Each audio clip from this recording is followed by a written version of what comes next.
Welcome everyone, episode 1. I have no idea what I'm doing yet, but we're all going to learn together. So welcome to Unnamed Podcast as of this writing. And I have somebody super, super special on the show today. And this is Wilson Like the Volleyball, Wilson Ron, who produces music under the name Wilson Like the Volleyball. And Wilson and I have known each other I was actually thinking about this last night when I was getting ready for this meeting. It's been almost 10 years, Wilson. Can you believe that? Oh, I can't, but when we think about that, that would be what? What's your calculation is what, middle school, probably? Well, okay, so I guess it'd be a little bit longer than that if it was middle school. I was just going off of freshman year gym class.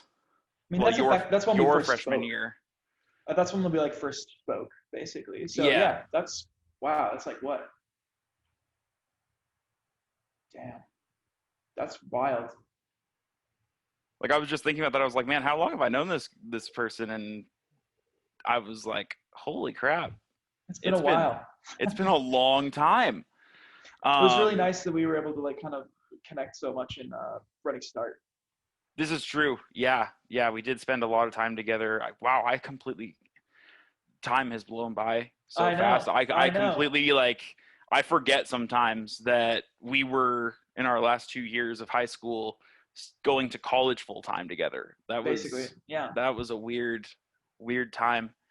Well, Wilson, why don't you just start off by telling everybody a little bit about yourself, where you're from, where you hail from, and what you've been doing with your life for the last, year or so. Word. Okay, yeah. I'm from Spokane, or I'm Wilson, I guess. I'm Wilson. I'm non-binary. I use they, them pronouns. I am just a weird electronic musician and tech nerd and skater. Currently based out of Los Angeles, although it's a recent transition. I was living in Seattle up until now, and then I actually hail from Spokane, Washington, same as my good buddy Ethan here. And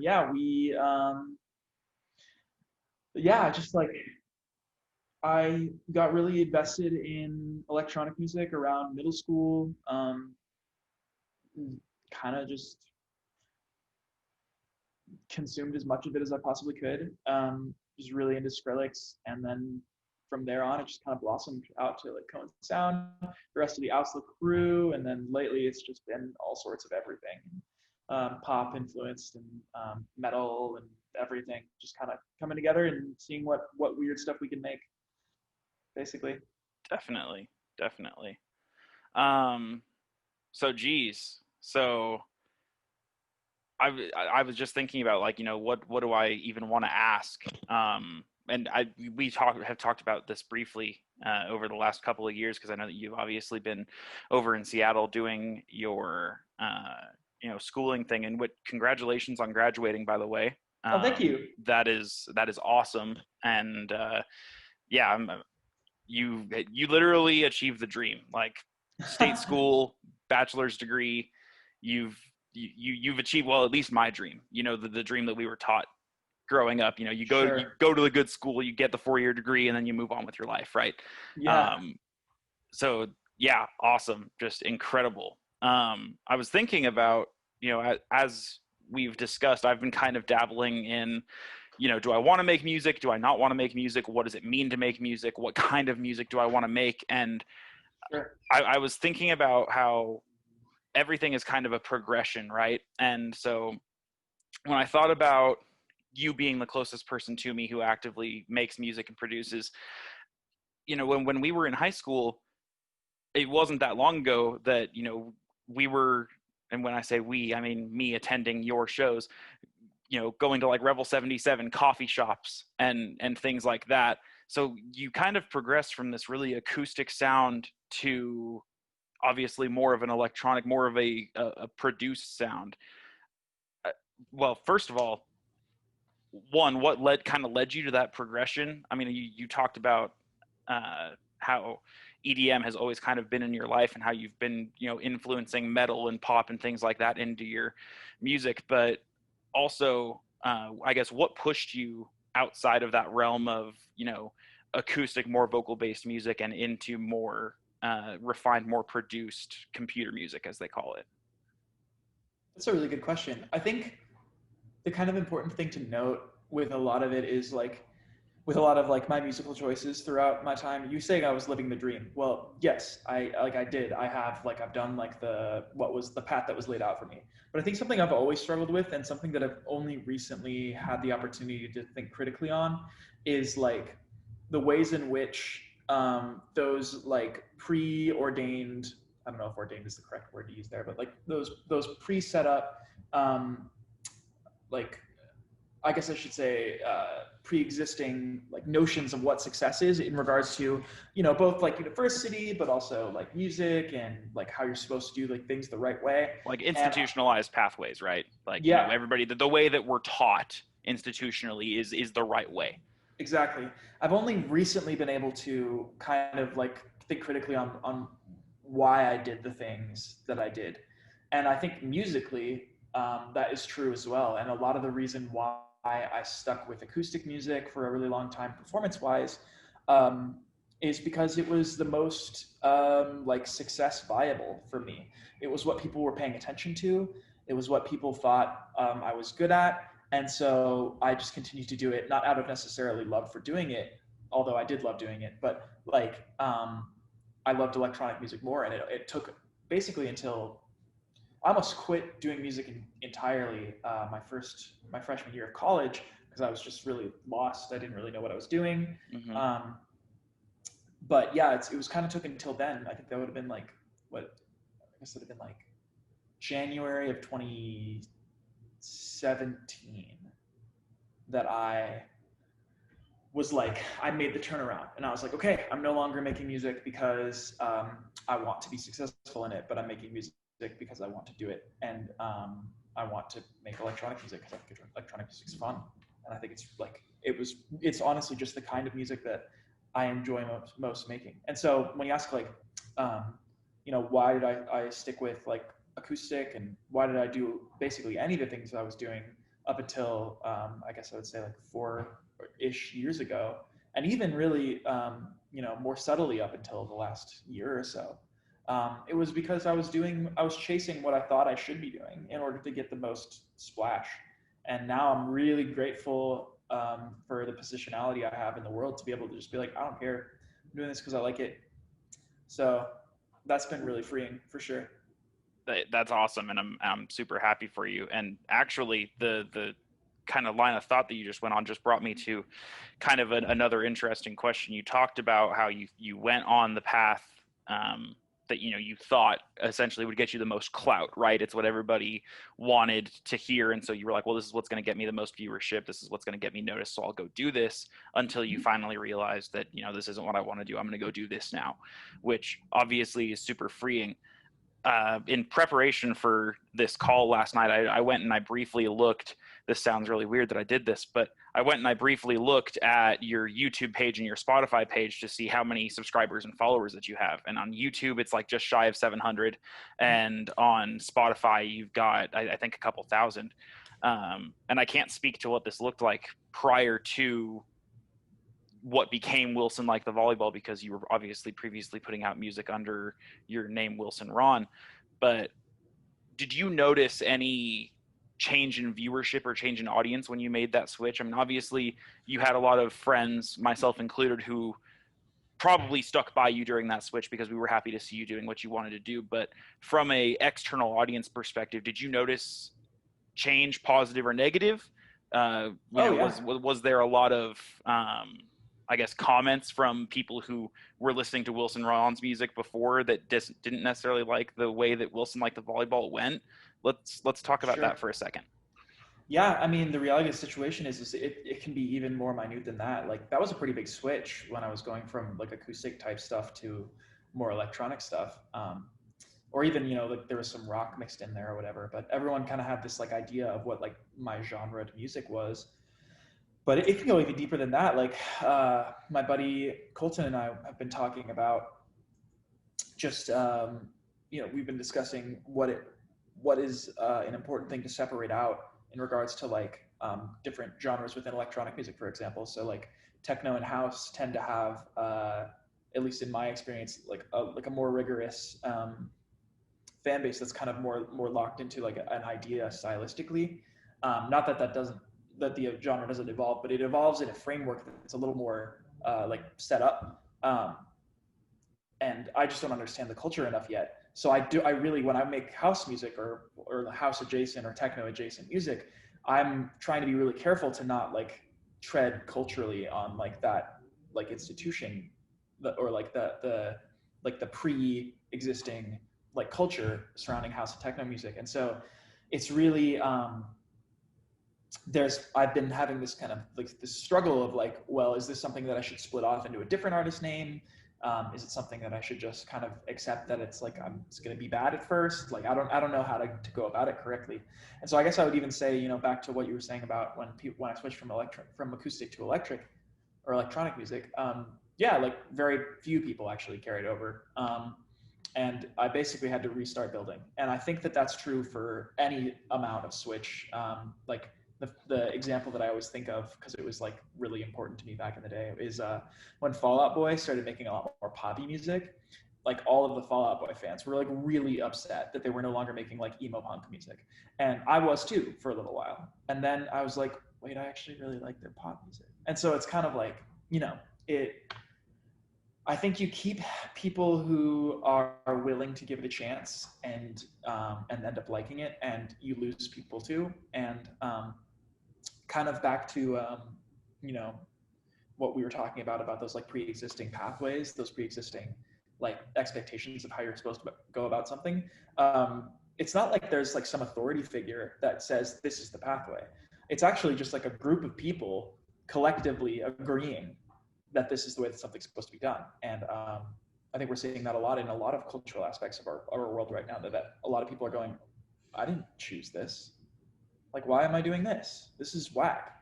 And I'm really thankful to, again, be in like a position now where it's kind of like, people don't like my new music, fuck them. like someone else will.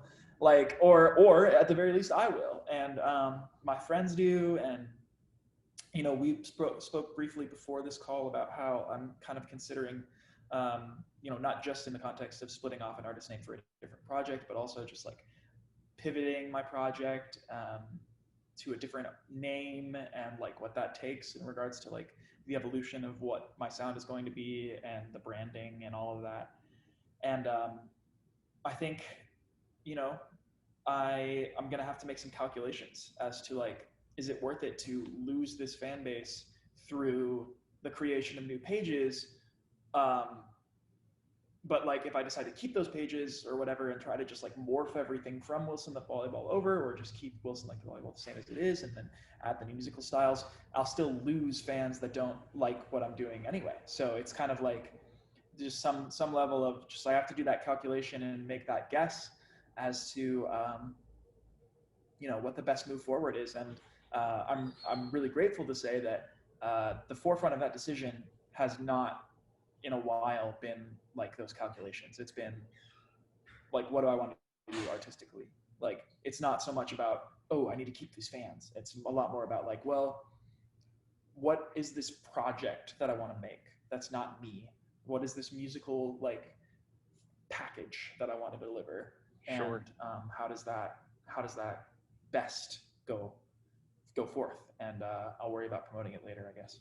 Right. It almost, the feeling that I'm getting here as I hear you talking about this is, it almost falls into that old damned if you do, damned if you don't adage, right? Like Oh, if you do spin it off and break it off, then great, you get to make the music that you want to make, but at the same time you will lose viewership and having to rebuild. At the same time, if you don't spin it off and either choose not to make the music, in which case you'll just be upset that you're not making what you want to make, or choose to keep the name, then you'll lose the viewership of the fans who have, you know, come to love what Wilson Like the Volleyball brings to the table. Exactly. Yeah. Yeah, that's interesting. Well, and then there's an additional layer of like, part of the reason why I'm interested in leaving behind a Wilson Like the Volleyball as a name is that there are a lot of people who have grown up with me as Wilson, and they socialize me male, basically. and it's pretty uncomfortable having your fan base like not respect who you are. So there's some level of like the creation of a new identity is almost a necessity to kind of avoid that like that incorrect um, that misgendering basically. Yeah, So that's just like a huge part of it. But well, not a huge part of it, I guess. It's a factor, and it's definitely something that I've been thinking a lot about in regards to like the way that people interact with my content on the internet, having not known me or having known me. The two are not necessarily always the same. So. interesting. Mm-hmm. So I guess there's two topics that I want to touch on because we've had a really good line of dialogue here, and I'll start with the first one because it's something that you touched on earlier in that line of dialogue, but then we'll come back to the second bit.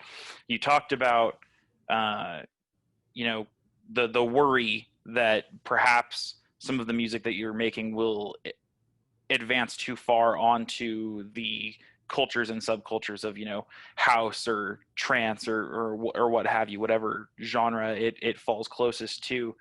And you used the Fallout Boy analogy, which I think was a brilliant analogy. In music, a lot we talk about, you know people obviously have to explore what they want to do creatively, and sometimes that pays off and sometimes it doesn't. What are your thoughts about, I guess, where would you draw the line on, encroaching on the culture that music brings versus what many would just call stylistically pushing the envelope? Sure. So I think that that's kind of it draws really closely to arguments of, or not arguments, but rather the subtlety of like appropriation versus appreciation. A lot of people who are appropriating like to be like, oh, we're just appreciating, but what they don't recognize is that sometimes like cultural uh, like stuff that is a pre-existing cultural tradition exists because it is of a reason. Like I think a perfect example right now is with the fires, right? Like native communities were banned from doing controlled burns by the U.S. government, and looky here now, we have these wild, uncontrolled burns, and that's just part of the problem of climate change. But if we look at like the native peoples of this land understood like how to properly like um, to caretake the land in such a way that it would not destroy itself in extreme conditions, and um, that's just something that was to bring this back to my analogy, right? Like if I don't know the culture of something before I participate into it, I could unknowingly like basically like burn it down, basically. I'm not that I have that much power, but rather create something that shouldn't exist where it is.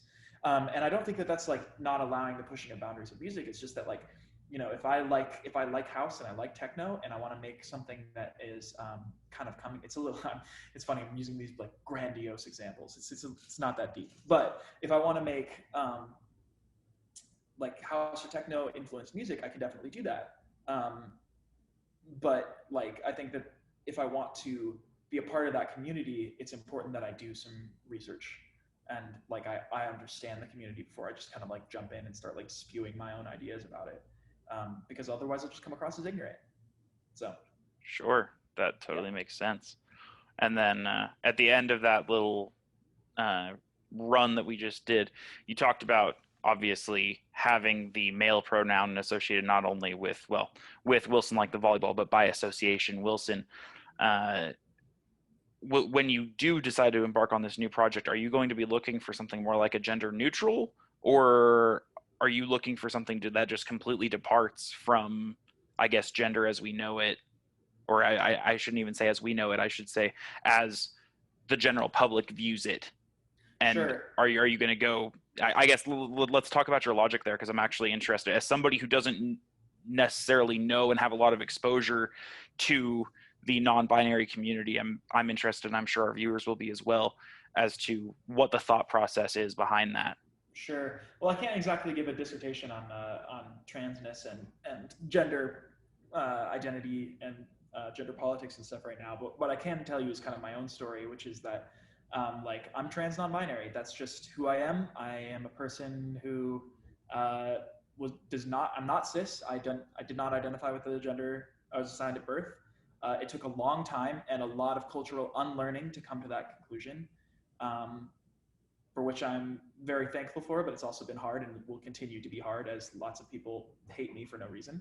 Um, so there's like an element of like safety in cisness or being cis passing. So like a lot of people understand transness with the full word transgender as like you go from one side of this aisle to this other side. And what people who have done a lot more digging, and it's different again for every person's own perception of this, but you'll realize that just like sexuality, gender is a spectrum.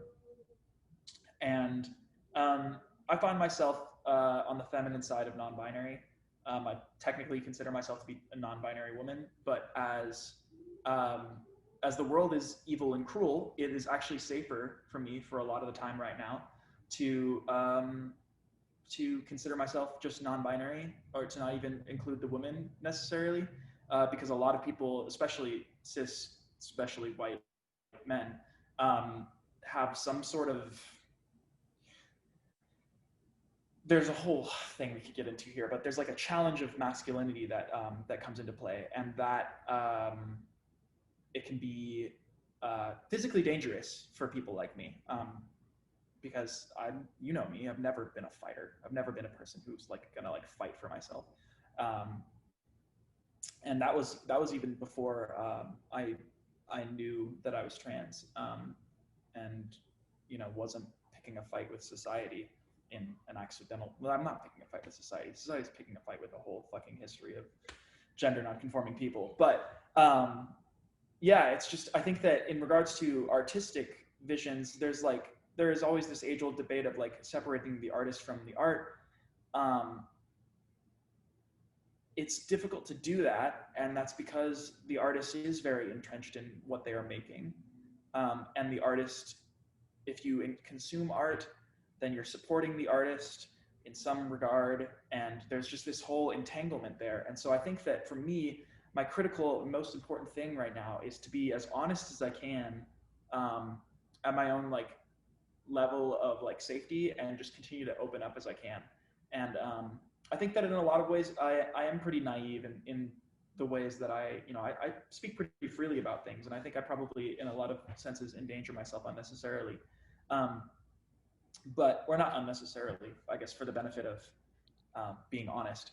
Um, but yeah, I think that in regards to my music project, like I think right now it's like, I it took a lot of courage, but as soon as I realized that this something was important to me, I put my pronouns in my bio for my music project. No one technically needed to know that, but I thought that it was important for people to understand both the art and me, that that's just who I was. And it's just kind of this ongoing process, and I just hope to be as continually um, open about it as possible. And I really hope that my fans um, will take the time to learn if they're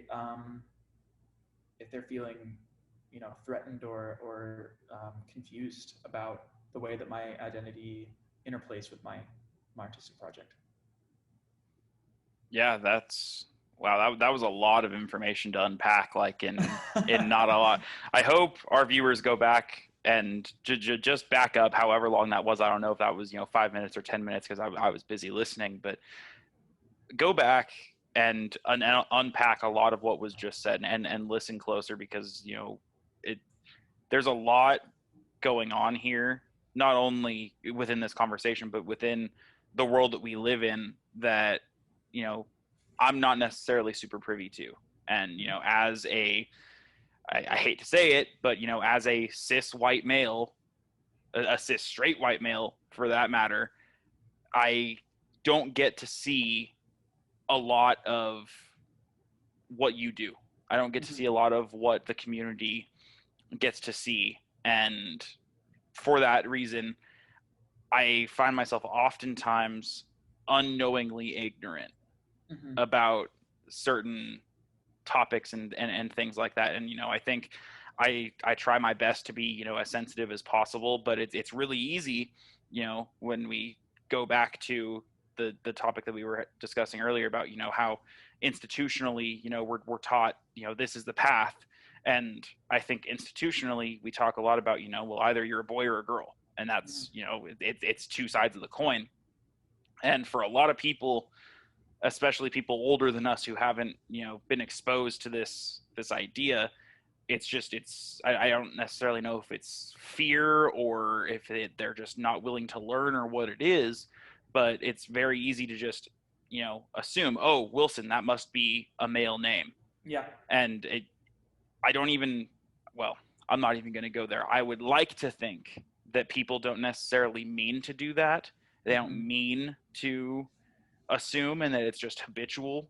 Hmm. And, my hope is that as time goes on, we learn to be a little bit more aware of our surroundings and a little bit more aware that, maybe a person doesn't feel that way. I Yeah. think Well, I that mean, like you it's said, like ignorance is uncomfortable. Like you don't want to be ignorant. No one wants to be ignorant. no, And being a cis straight white dude is not. That doesn't mean you're ignorant. Uh, I'm ignorant all the time about things that I'm learning in my own community. I think the most important thing is to kind of come to a comfort with that feeling of like, I just did something wrong, and knowing how to kind of like accept it and move forward in the best possible way. I think is like just is the most important skill. And since I've learned how to do that within my own self, I feel like I'm often able to just grow. Um, mhm, and yeah, like you were saying, right, about how there's some lack of or that discomfort prevents people from moving forward with new concepts. I think that what's also important to note is that like in a certain sense these aren't new concepts. They were intentionally obscured, uh, and the reason, like for example, I'm native, and we I don't know as nearly enough about my culture due to basically erasure of Native people's culture. But I'm learning into it all the time, and I'm trying to decrease my ignorance about it. And there's whole concepts of two-spirit individuals specific to Native Americans, and all sorts of indigenous peoples across the whole world and across nations have concepts of a non-binary gendered system. And I think it's really interesting that uh, that even people, two generations back are holding so tightly to this thing that in the history of humans is actually relatively new, which is this idea of binary gender.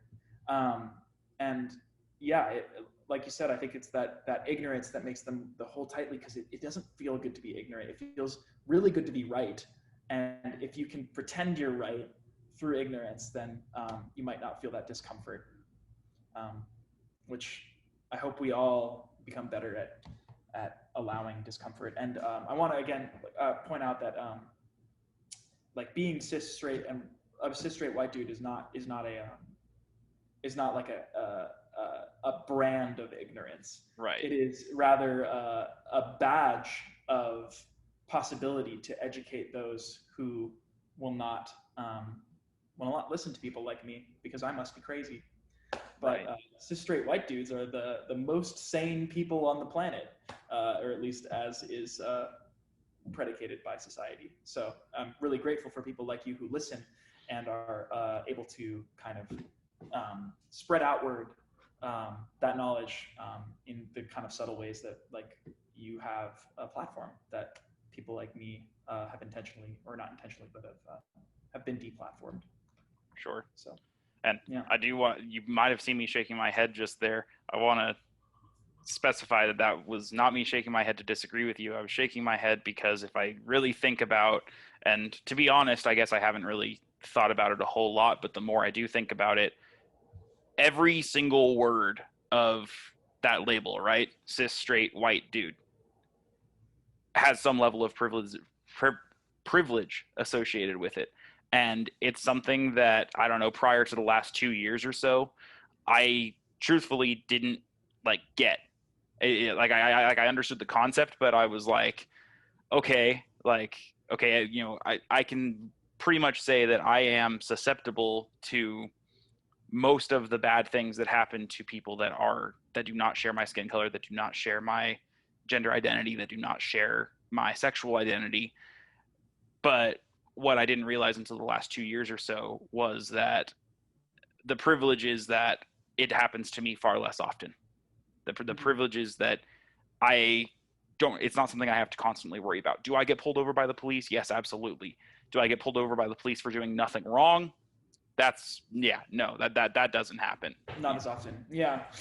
Yeah, it's a whole thing. And again, that's kind of what I mean by like we it hurts me a little bit when you say like as you're sad to say that you are this thing, and I understand that there is this kind of like subculture behind this like weaponizing of the term cancel culture, when in reality, like the one's identity influences where they are in a conversation. It doesn't influence their value. Right. Yeah. It's And just more a recognition of the ease of which people will pay attention to you. both Basically, tripping over our words there. Yeah. No, I yeah, totally a little agree. bit. And when I say, I'm sorry to say it, it's not so much that, I wish I was different, or that I wish, a certain thing were true about me. It's has a lot more to do with, I dislike that we even have to be associated so negatively. I wish that things could be a lot more peaceful, and I know that we have a lot further to go before we can get to that point. But it does kind of sadden me to, to a point that we've even gotten to this point of separating each other. Mm-hmm. We should, as humans, be coming together and working to tackle bigger problems for the greater good. Quite frankly, I don't Sure. really think it's my problem, or that I really should have any feeling towards how you identify, sexually, or as it relates to gender. That, quite frankly, that's none of my business. If this is how you feel, Sure. then I don't see why that needs to bother me. It should be Mm-hmm. no different for me to say they them than it is for me to say he she. That it's Mm-hmm. not that difficult. And Yeah, the definitely. biggest thing that I think I struggle with, like I've touched on, is the habitual part of it. Last night when I texted Sure. you and I said, "Hey, dude," I was like, "Ah, shit." I got to catch myself when I do that. Even though obviously the intent is not to cause harm, just like, if fans reach out and they misgender you, I would like to think that the intent is not to cause harm, but the inherent risk of doing so is not only there, but the continuation of allowing that to happen perpetuates, I guess, a lack of visibility to those who identify the way you do. And Sure. it Yeah. definitely needs to change. Yeah. Well, and I guess, again, I would again clarify that it's, no one wants to be separated.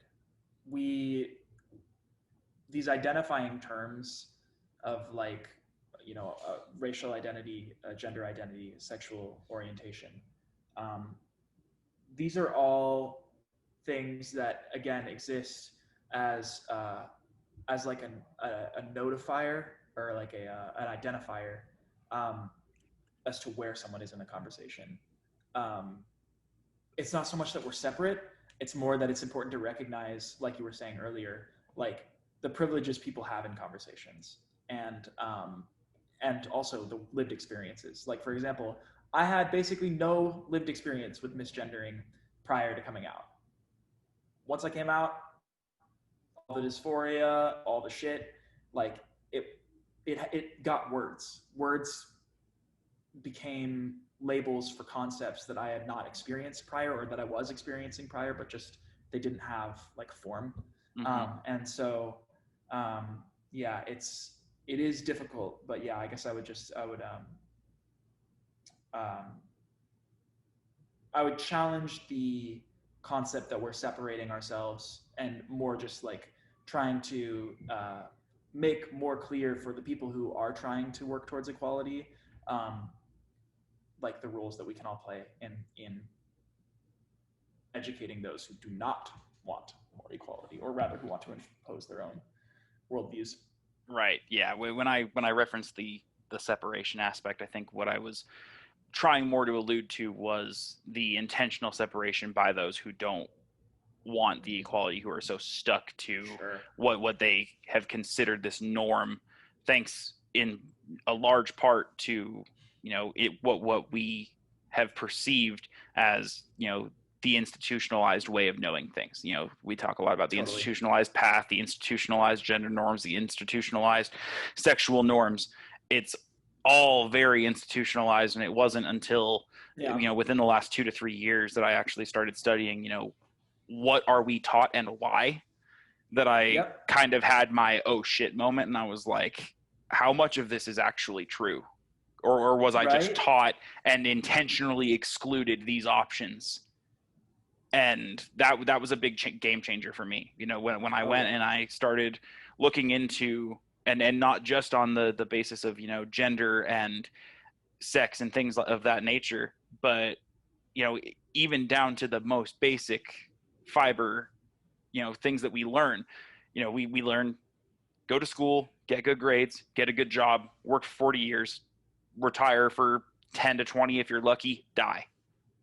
We don't talk about structures and entrepreneurship. We don't talk about music production outside of your extracurricular, outside of your orchestra and your band classes. That I don't recall any classes where we talked about other alternatives. Oh, you don't want to go have a job? That's okay. You can go and do things for yourself. That was not a conversation we had. Nope. And never. Yeah.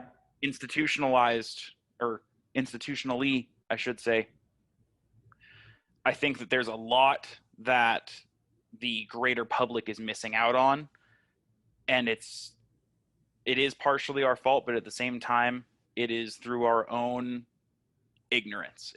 We don't even know what we don't know. One of my mentors talks about this a lot. He talks about, you don't know what you don't know, and I didn't really get it when he first said it, and then the more I started to look into it and delve deep into it, I was like, holy crap, like, how did I not know that I didn't know this? And it wasn't until I actually went and started hunting down that information that everything kind of started to make sense. In that, I don't want to say that everything that I was taught was a lie, but I was taught a very specific set of things intentionally. I was taught it was incomplete. Which way to believe. Yeah. Definitely. Incomplete is definitely a good way to put it. Totally. Yeah. I think that's why I'm so grateful for free media, like podcasts, like YouTube, like all these things, because they allow connections with other people who don't have to climb those racist, sexist structures in order to get to a place of power, so that they can, dispel this information. It allows people who don't have time for that kind of lifelong commitment, basically, to working with a system that's working against them, in order to share true knowledge, basically, of other human beings, which I think is fantastic. Yeah. So, anyway, this got massively derailed, so I hope that it was at least. It's contextually important, of course, because I think art is at the forefront of social issues. But absolutely, no, and you're right. It did get totally derailed, but I'm actually glad it did, because it has purpose to not only who you are as an artist, but who you are as a person. And a lot of the music that you make is directly related to who you are and what you feel as a person. And in order to really understand that, we needed to go in there. And because a lot of naturally, I don't want to say naturally ignorant, but I'm going to say naturally ignorant because I don't have a better term for it. Naturally ignorant folks are most likely going to watch this. I think it's important that we took a second to go in and unpack that a little bit. So I'm actually super thankful for that conversation, because I learned things I didn't even know. So it's good conversation. The walls are spinning in this room again. Look to the ceiling for advice. I'm no one here, I thought you were my friend. Pretend it's true so you can take mine.